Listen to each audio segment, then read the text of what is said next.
Before we start today's Rewind episode, I wanted to reintroduce a conversation from last season with author Rebecca Black. If you listen to it, you know how powerful it is.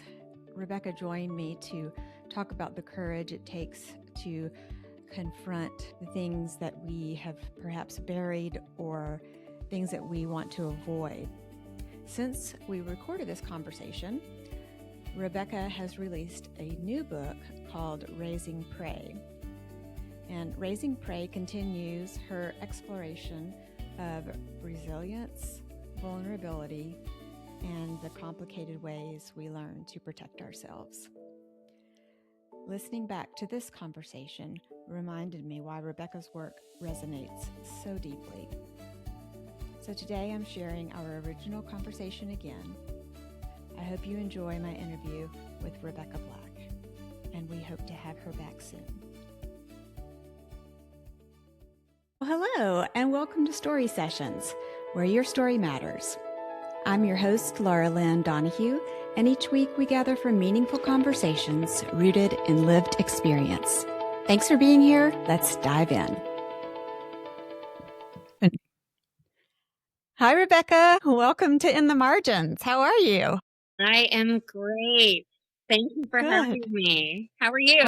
Good. I'm so glad to have you. I had so much fun with you in Tucson when we were at the Festival of Books. And that was a blessing. Yeah, it really was. So thank you for taking time out of your day to be here with me. And I really appreciate it. I know you have a lot of followers and people who are staying up to date with your story. I would love to, if we could start maybe with the trial, and give our audience just a little bit of background so they understand why we're talking about the trial, and then we can go on from there. But does that sound okay? Yeah. Okay. So great. the trial was a big deal. Some years ago, I was doing research for my second book, Raising Prey, and I wanted to see all the evidence and transcripts that they had from 1995, which was my original court case. In 1995, I ran away from my abuser, who basically kept me captive for 10 years. I was sexually abused. I went to the police, reported. It was dismissed. And I thought back then, I was, 15 years old. I thought back then it was because they didn't have enough evidence. So I'm writing this book, which talks about my childhood. I want these papers so that I could do research, because I never read what he said.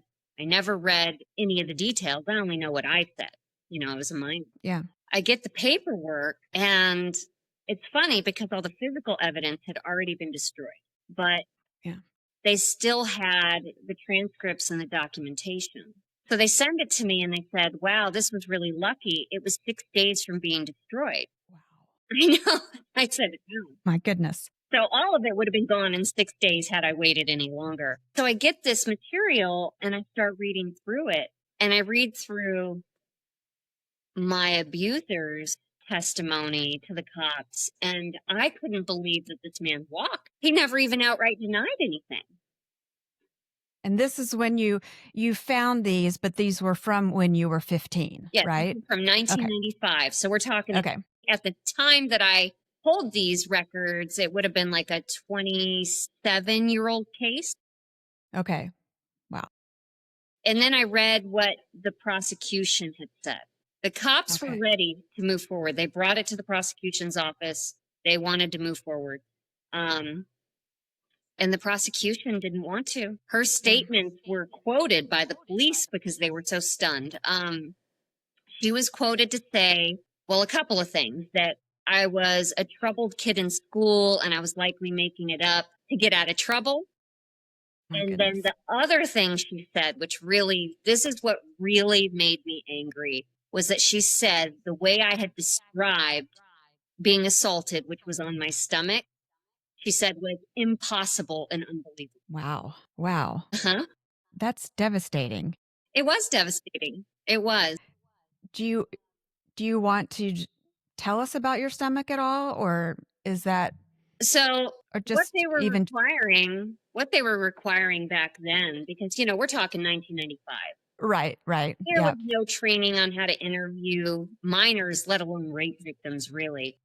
yeah, Um, sure, and so they said, well, we need the most recent events. We need dates. And so because I couldn't give them dates of the past 10 years, I was giving them the most recent occurrence. mm-hmm. And they wanted to know in detail exactly how it happened, how I was positioned, all these things, which at the time I was on my stomach. He was raping me from behind. Mm. So she had documented that that's impossible. And Oh my gosh, yeah, and this was a woman. This was a woman. It, yeah, I so I get these papers and I'm fuming. I'm fuming because for 27 years I'm thinking I'm blaming myself completely, right? I should right, have waited till it happened again. I shouldn't have ran away after multiple days had passed. I should have told someone sooner. Um, here I am going through my head wondering what I mm. could have done to make it more so that the cops would have had the evidence. Yeah, And it turns out, here we are so many years later that they didn't need evidence. They mm. needed to find me credible, and she dismissed me completely. Wow, Hmm. I'm so sorry. It's That okay. is, well, I mean, It's you've okay, but I appreciate you. yeah, we have so much right now going on with the Epstein files and the belief of the women now is, I mean, the times have changed. Like you said, back in the 80s, they didn't have the interview process, the right skills in place, or maybe even the knowledge of how to interview, especially a child who's been abused in any way. So when we get to this point in 2025, women are starting in some respects to get respect. Others were maybe lacking. But yeah, I mean, it made me think of the Jeffrey Epstein files just because the perpetrators need to be prosecuted. And I feel like this is maybe part of, well, not just part of your story, but you wanted this prosecution to happen in a way that was fair to you. Well, absolutely. Um, and the irony in all of it to me, it had nothing to do with the time. In this particular case, it had everything to do with this one Mm, person dismissing because the cops believed me. mm, The cops wow. believed me. It's in the reports. I mean, there was just no question about it. The cops believed me. They were ready to put him behind bars. Mm, So it really comes down to me, it comes down to how people perceive things. Like there's a grand and kind of general perception, right? You know, hmm. where Yeah. women are looked at in a certain way or disbelieved for certain reasons and so on and so forth. So there's that Yeah. general perception that we need to change. But there's also these individual perspectives that we need to Mm, change. And why do they hmm. exist? We don't know. Yeah. And in this case, it was a female. She was 2 years later, after my case, she was named Attorney of the Year for keeping the wrong people out of jail. Oh my gosh. So it's almost like there was an agenda at work. Right. She thought too many of the wrong people were being put behind bars and that we were going after a demographic or whatever. I'm not really sure what her thought process was, but Yeah. whatever it was, it dismissed me in that process. So it's just a matter of like, we really need as a people to be looking at all aspects when we're making decisions, especially decisions that Yeah. change and alter and affect people's lives. Yeah. So my Yeah. whole point is, how do I do that? How do I Right. do that where it's a level playing ground for everyone? I believe in Mm, the justice system. I went to college. I majored in criminal justice, minored in civil law. I have my certification in victim advocacy. I understand, yeah. you know, Yeah. the field, so to speak. It's just a matter of the players. Yeah. So when I got that paperwork, I decided, you know what? I'm not going to let this go. I never told Yeah. the entire story because I wasn't given an opportunity to, because of the way they did things back then. Right. They did not allow you to give information. They wanted specifics, details, and dates. So if you Yeah. couldn't put those things all in a row for them chronologically, which is not how trauma works, Mm-mm. then they didn't want that info. Yeah. So I fought with the county attorney's office, argued with them about how this case was not effectively followed up with and, investigated. And so that went back and forth for a while. And after a bit, they decided to hand it back over to TPD. TPD interviewed me. I spent a lot of time working with them. Through the course of that investigation, they found another victim, same perpetrator, different victim, who was still a minor at the time.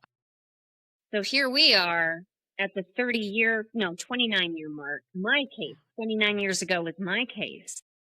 Yeah. And then we have a new victim that's a minor. So nothing with this person had changed. Nothing.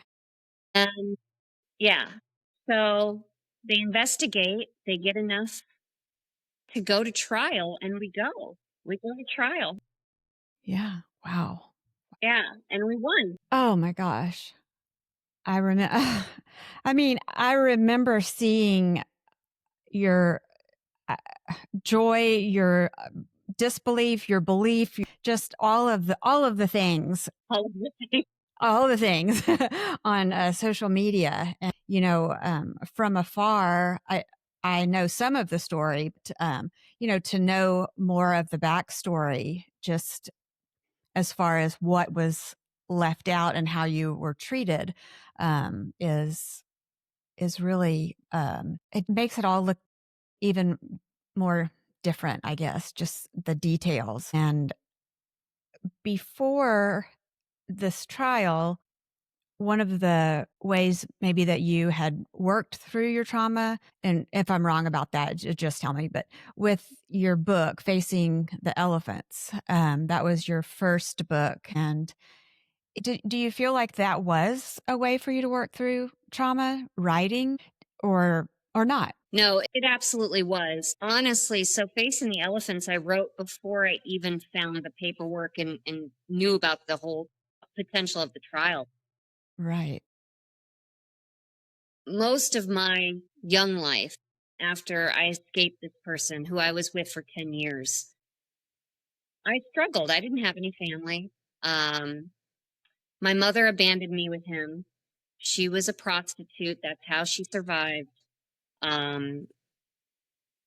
That's how she met him. So, I didn't have people around me. So when I left, I got put into the system. And, that's a whole nother story in itself. But all my teenage years, early adult years, I was struggling. I was struggling. Sure. I had 2 sons. I raised them by myself. I tried to go to school and raise them and work full time, all while suppressing this trauma in a very unhealthy way. I didn't even know I needed to deal with anything. I didn't know that I had undiagnosed issues as a result, like PTSD, which dramatically affected sleep. I mean, I hardly slept. Sure. I was angry a lot. I would cry a lot. I mean, there was just so many things. And I finally kind of broke down. And the way I broke down, it was almost like a universal intervention, so to speak, is that I had these medical things happen to me that almost killed me. Wow. And because of that medical trauma, all of that trauma from my childhood, it surfaced. I don't know. It just popped up out of nowhere and became something I couldn't suppress anymore. Yeah. Well, let's give our listeners just a little bit of that background, because I think that's really important. And the analogy of the internal physical exorcism of disease, or what's happening on the inside that's wrong, and then the physiological and mental and emotional that's coming with that is a lot. One of them is a lot, right? And so you were hospitalized for some bleeding in your stomach. Is that right? Yeah. So I was having some pain, right? Mm-hmm. And it got worse and worse and worse. And then all of a sudden, kind of just doubled over, couldn't function. I go to the hospital. Turns out I had internal bleeding. They had no idea from where. They did a CT scan, and my whole abdomen was full of blood. Rebecca. I thought I was falling asleep. I felt so tired. I was in pain, but then eventually I just felt like I wanted to sleep. And they're like, "You're not sleepy, honey. You're dying. You're bleeding out." Oh my goodness. I was in the hospital for, I think, 2.5, 3 weeks trying to recover from that. It turned out my right ovary had ruptured open, and I was just kind of dumping blood into my body. I had to have multiple transfusions. I mean, I couldn't eat. I had to feed like a tube that went into my stomach that fed me just like vitamins and protein. It was really horrible. And it was that first medical incident because, as you know, there was multiples that followed, but it was that first medical incident that kind of ripped me out of the life I had created for myself. Like I said earlier, I'd gone to college and, majored in criminal justice, and I had worked really hard to put myself in this world of investigation. I was working with child investigations. I was volunteering with the county attorney's office, working with the U.S. Marshal's office. I had kind of built this life for myself in law enforcement, and realized through this, once all that trauma surfaced, that I can't be that close to the fire. Yeah. Yeah. Yes. I don't even, it's just an emphatic yes. You couldn't. Do you mind giving us just a little hint about, just for those who haven't read your first book, how the elephants play into your recovery? Yeah. So Facing the Elephants, the title was kind of a play on multiple things. So there's both metaphorical elephants at play here, like the elephant in the room. Sure. Yeah. And then there's real elephants, physical elephants that in the middle of my crises, I had the beautiful opportunity to work with some elephants that gave me back a sense of peace and a sense of purpose, honestly. Because when you fall apart and you lose a career and you're kind of losing yourself in the process, and you feel like, I went to college, I built a career, I did all these things, and now it's all gone. Like all of that's been wiped clean. I can't go back to that. You feel like, what are you going to do? Yeah. So working with the elephants was me taking a chance on something that I had never done before, and it changed my whole life. So that's the little hint. Good. Yes, I like it. I like it. Yes, just enough, go out and get that book, and then you can look forward to the next one, because the next one is called Raising Prey, Correct. right? Yeah. You want to tell us about the title? I mean, it's Prey. Correct. Raising Prey, I like to call it sort of the prequel to Facing the Elephants, because Facing the Elephants is a very condensed story of that crisis period of a couple of years that took place that made me have to start telling my story. That gave me a voice. The Facing the Elephants is really the first opportunity I had to put my voice out there. But Raising Prey, it's everything that came before. It's about my childhood trauma. It's about intergenerational trauma and how we are raised within our family to believe certain things and to behave certain ways, what we see and how we react to what we see. Yeah, like I said, my mother was a prostitute. I don't think she was destined to be that way. Yeah. At one point in her life, she was a happy girl. But there's a lot of trauma in my mom's history and in my familial history that kind of cycled through and changed how people turned out, including myself. Mm-hmm. Realizing that at some point, I think I was able to break that structure, break that cycle that had been created. But it's hard to recognize those things. Yeah. Raising prey to me is more about the female role that's played within a family and what we see happening to the women before us, to the women around us, and to ourselves. And my mother was raised to be preyed upon, and I was too. So that's kind of where I got my title. Yeah. Yeah, that's very insightful. I was recently listening to the podcast, We Can Do Hard Things with Glennon Doyle. I don't know if you know Abby Wambach and Glennon's sister. And they were talking about, without divulging who, but they were talking about, on their show, they weren't divulging who it was, but family behavior, that whether the family member knew it or not, that they were teaching that behavior. Um, and I would say maybe just for, let's say, I'll just do something for myself.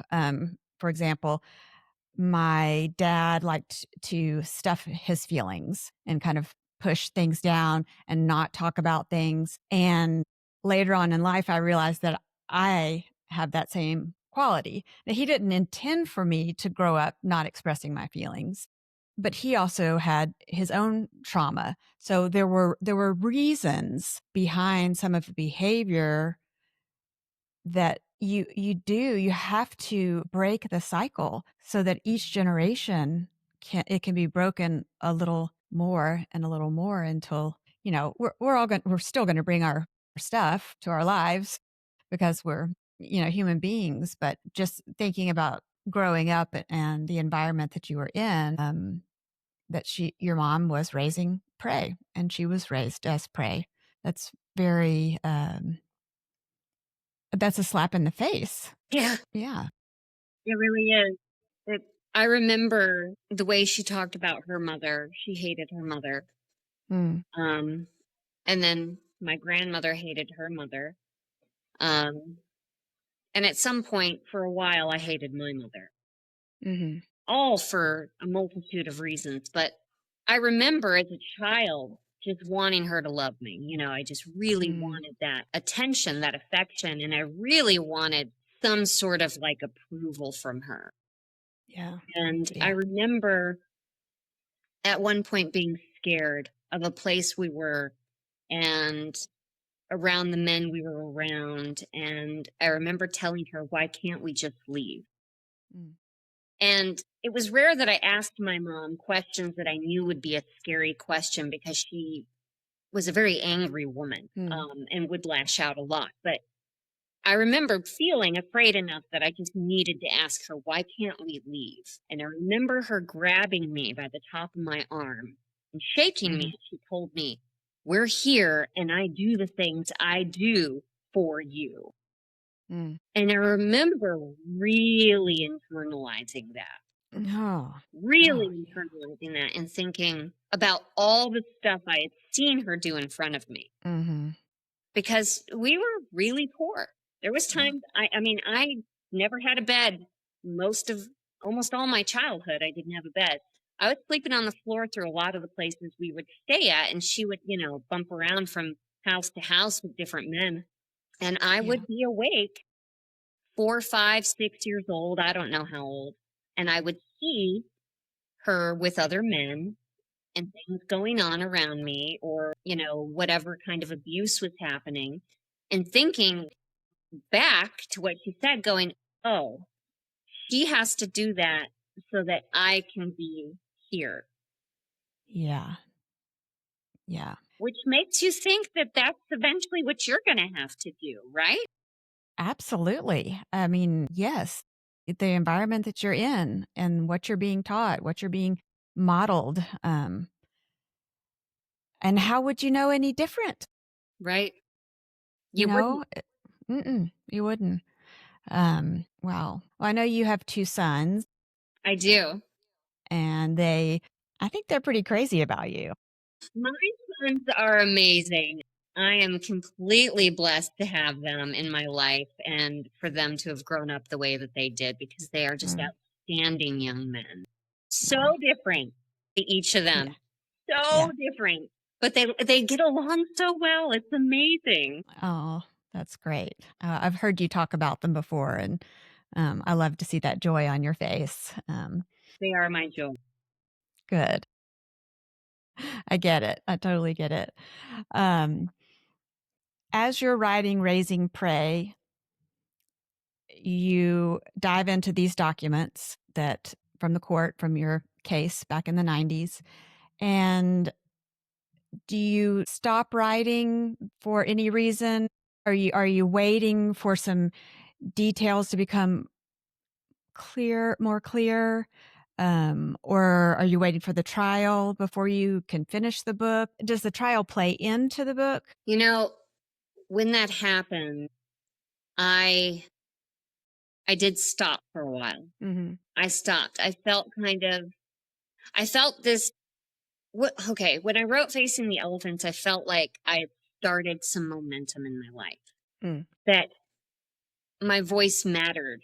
I didn't think it was going to do really anything at the time, but I finally felt like I could talk about what happened a little bit, and that grew. So that's why Raising Prey became something I started writing, and I felt, hey, I can talk about this. I can write this. I can publish this in some detail.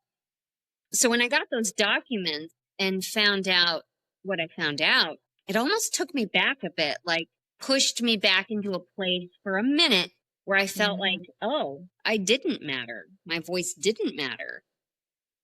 And for a minute, again, just a minute, I thought, what difference does any of it make if it's already been completely dismissed that I was just, some girl trying to get out of school trouble or whatever she thought.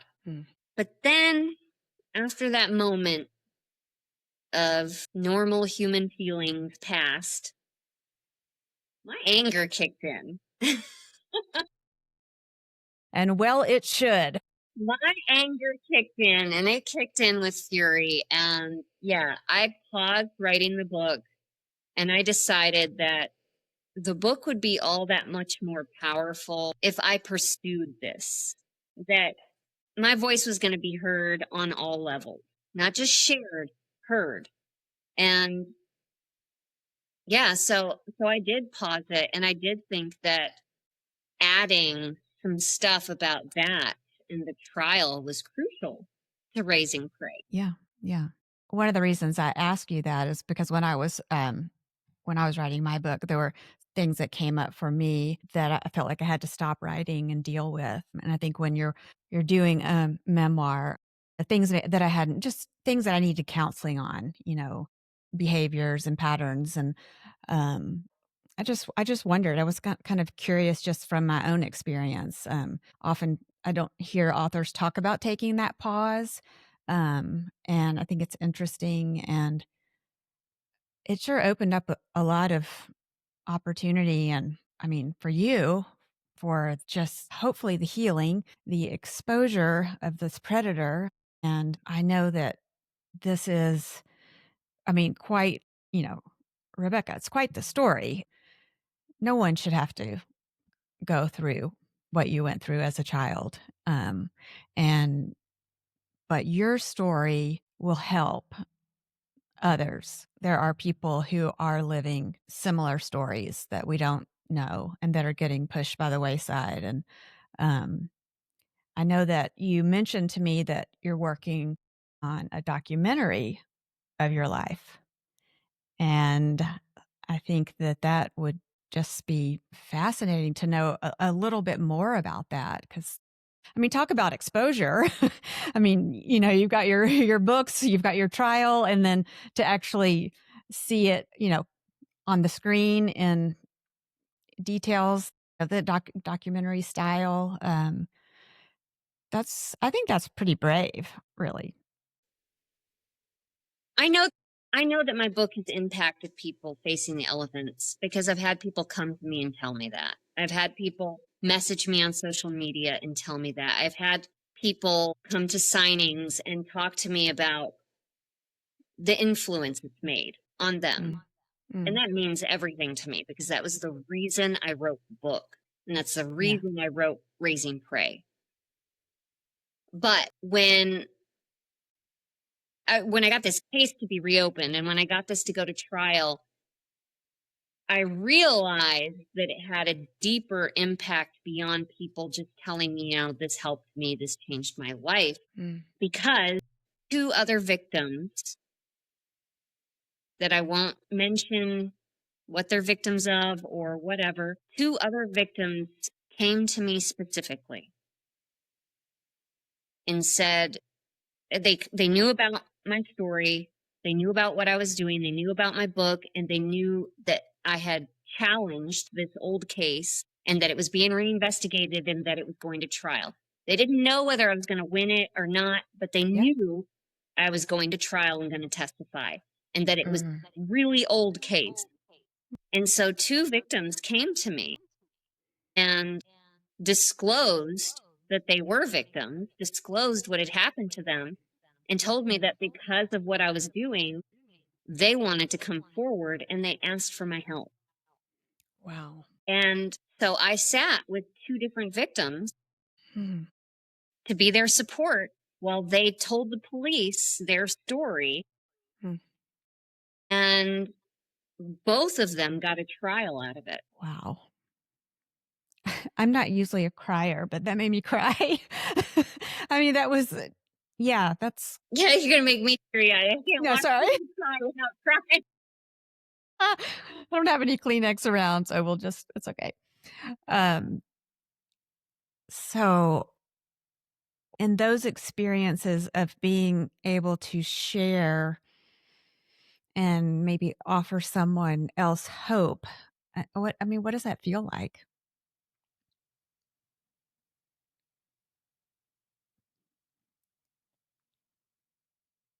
Sorry. It's okay. I know I made myself cry too. I wish I could give you a tissue.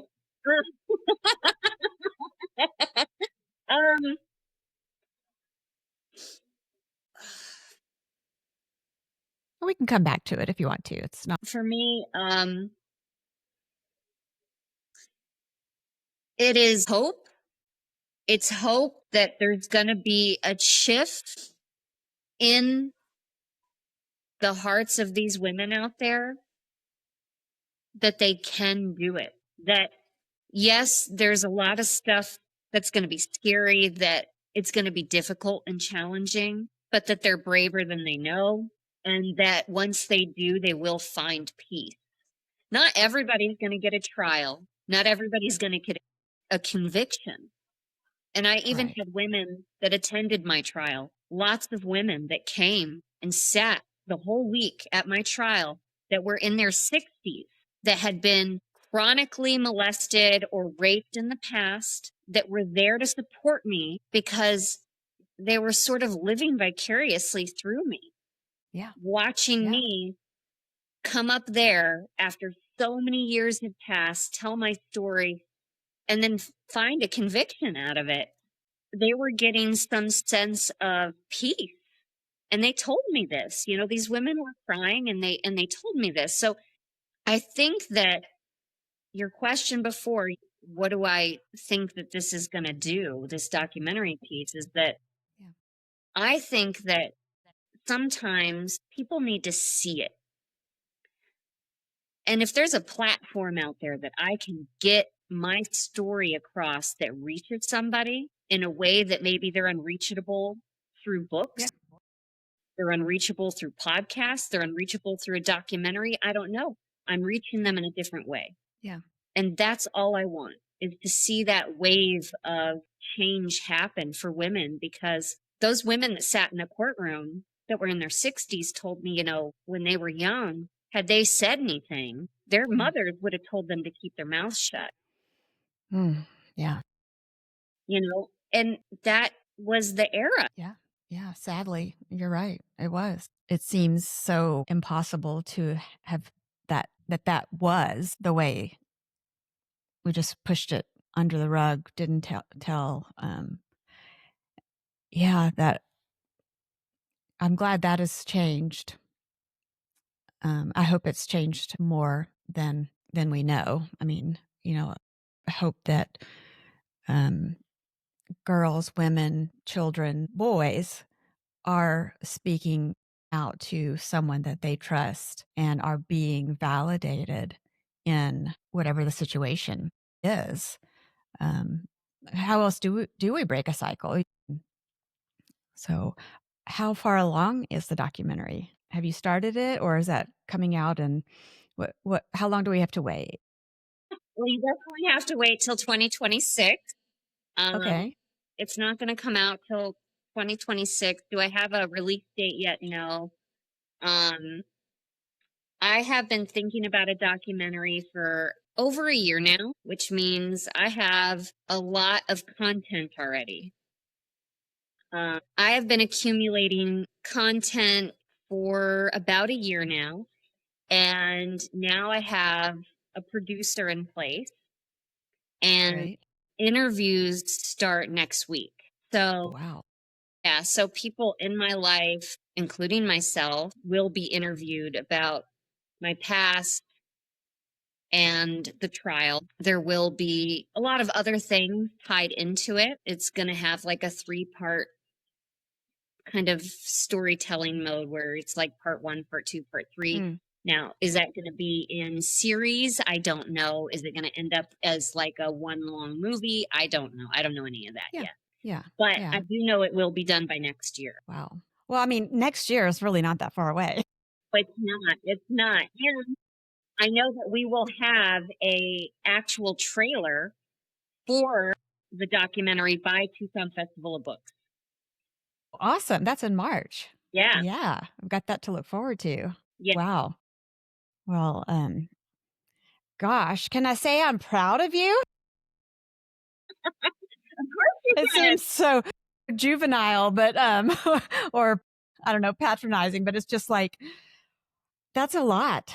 Um, I really appreciate your sharing No, with I us. appreciate you. I think that what you're doing is also so let's switch it around and put it on you for a second. Okay, all right. I think what you're doing is amazing. So, it's one thing for me to tell my story, it's another thing for you to tell your story. But to go around and to have people tell their story like you're doing and to continue to breathe that into the world is so crucial. It's important. People have a Yeah, voice and they're meant to be heard. And yeah. we never know who needs to hear it, right? That's right. That's exactly right. And it's okay if it's just a handful. If it's just one, if it's one person that needs to hear that story, one person that it got to, if we can all, as many of us as we can, tell our stories, then we create community Mm-hmm.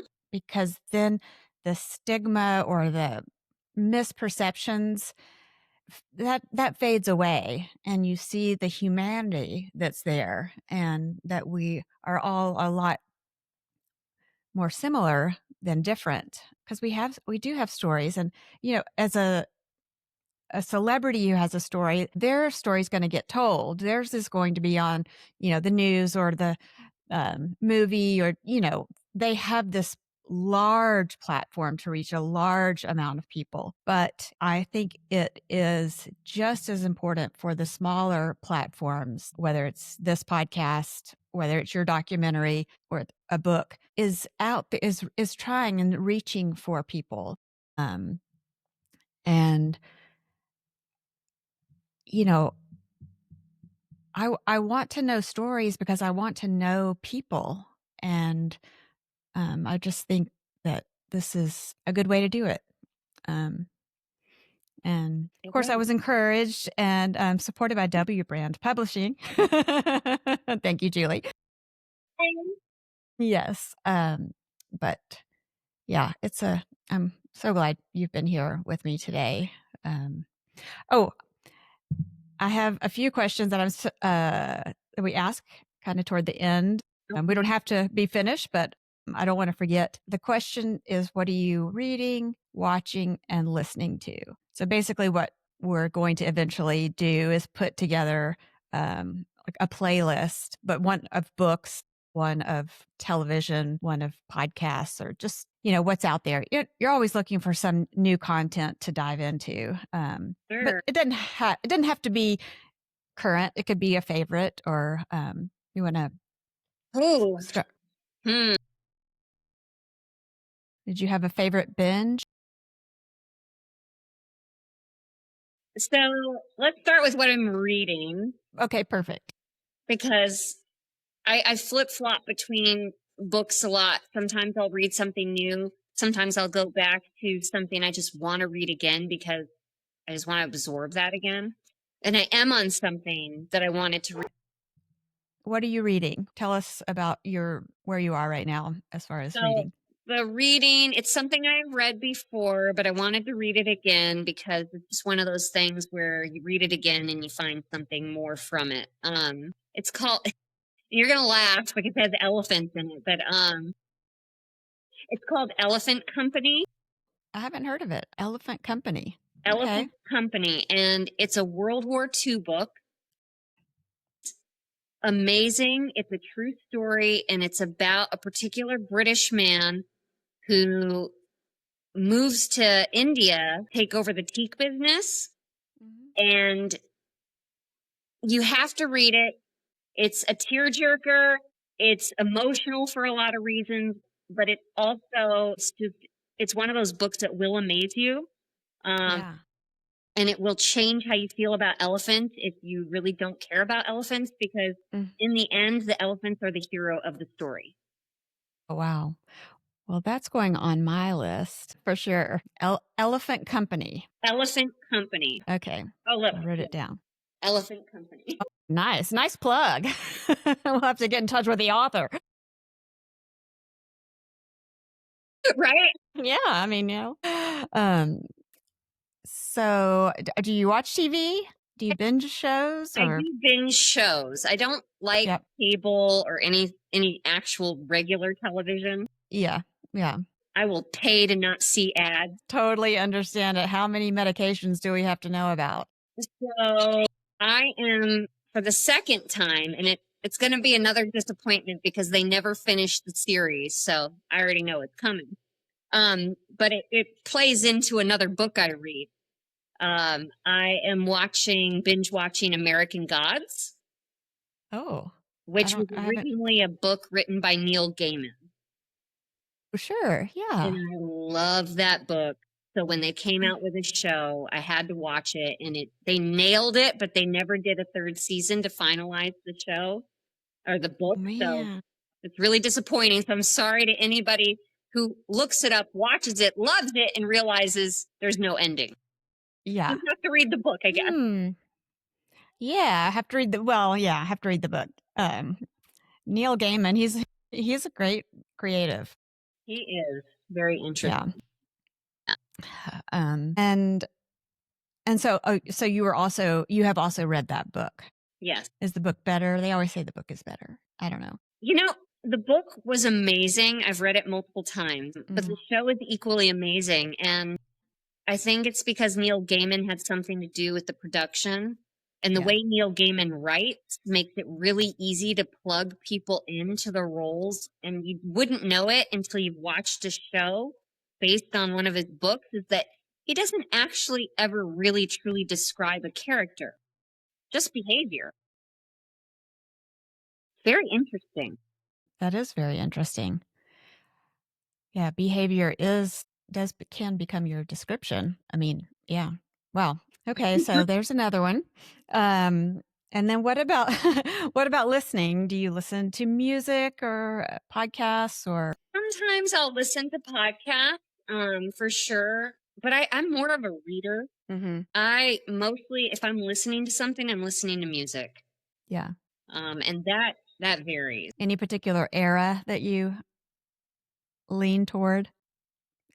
I'd say my top two, and one has nothing to do with the other. My top two is probably 90s grunge, because I was a 90s teenager. Yep. So it's just nostalgic and fun. Yeah.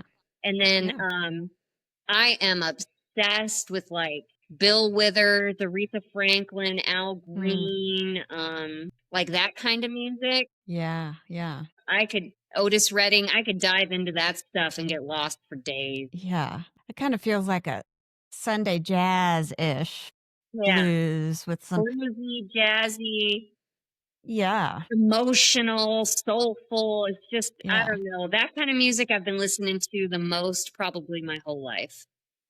Yeah. Oh, well, good. Well, it's been so good to have you, Rebecca. Thank you for being here, and Thank you for having keep you're welcome. Keep us posted. And I'll mention in the show notes, if and when there's a release date, I can add to the show notes and for the book Raising Prey and for the documentary. Thank you again for being here. It's so good to see you. It's good to see you. Thank you. Thank you. We're not really going to say bye.